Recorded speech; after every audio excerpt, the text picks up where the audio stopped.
My advice to anyone who's trying to find a less impactful way of living is, how can you have as much fun as possible doing it? My name's James Levelle. I'm a filmmaker and adventurer. I live off-grid on a canal boat, and this is Low Impact Living from Euronews Green. I've been river living for about 6 years now. I live on a canal boat, and I nomadically roam the Kennet and Avon Canal down in the southwest of England. I move to and fro, living essentially, I like to think, quite adventurous existence. So a typical day living on the boat and staying on the move involves me getting up usually quite early. There's often a beautiful mist hovering over the canal or the river. I brew myself a coffee, take in the air at the back of the boat, perhaps feed the swans or the ducks, and then prepare to set sail further down the canal.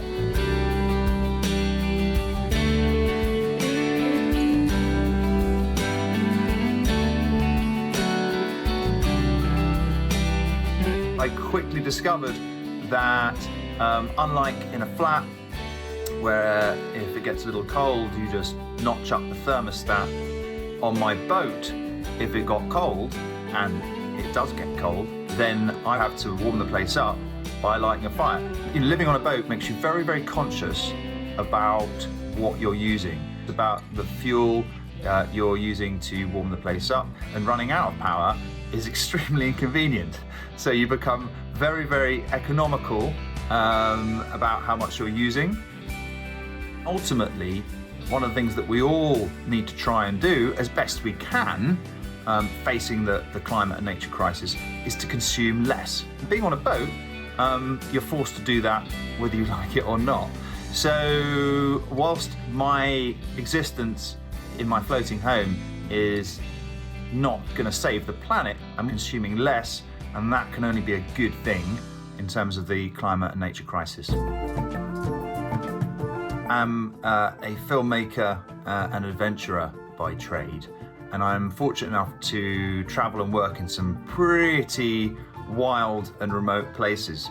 I've seen the climate crisis at its most extreme, most dramatically when I was filming a series for the BBC chasing hurricanes around the world, and I very, very nearly died in what was to become the third most powerful hurricane to ever strike the continental United States. It was Hurricane Michael back in 2018.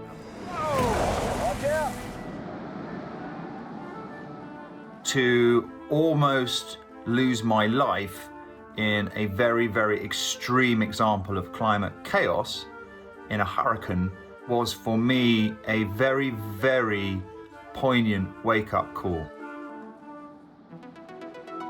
One year I spent living in a log cabin in southeast Alaska, and it was the wildest, most spectacular existence I'd ever experienced. I had grizzly bears, black bears, wolves, moose, beavers for neighbors, bald eagles flying in the sky, and spectacular salmon runs in the rivers. And every time I opened my curtains in the morning and looked out, it was absolutely spectacular. I returned home to London, to my flat, and didn't really know what to do with myself.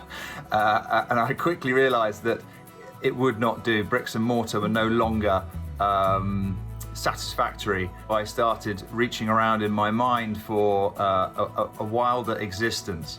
I needed to be in London for my work, so I started considering what options there were to have a more outdoorsy existence.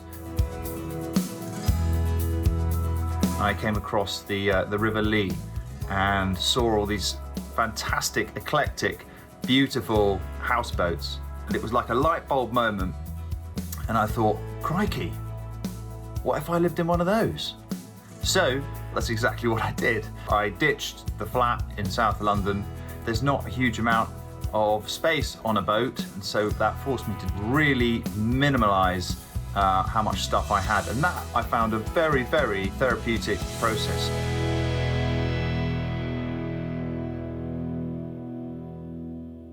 I've always been drawn to nature, and it's been a calling for me, a calling that I've not necessarily always been fully conscious and aware of, but it's always been there.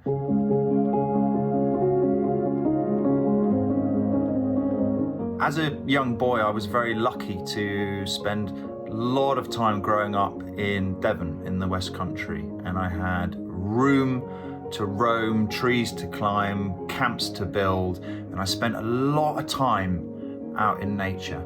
And I think that time in nature created a connection in me that back then I was not particularly conscious of, but it stayed with me forever. I think that's something that we've lost in our sort of insulated urban existences, listening to nature.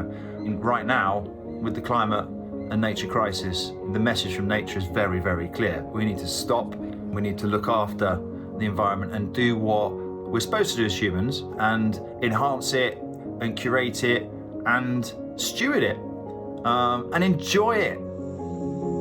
Here it goes. My advice to anyone who's trying to find a less impactful way of living is, how can you have as much fun as possible doing it? What works for you? What actually floats your boat? What excites you?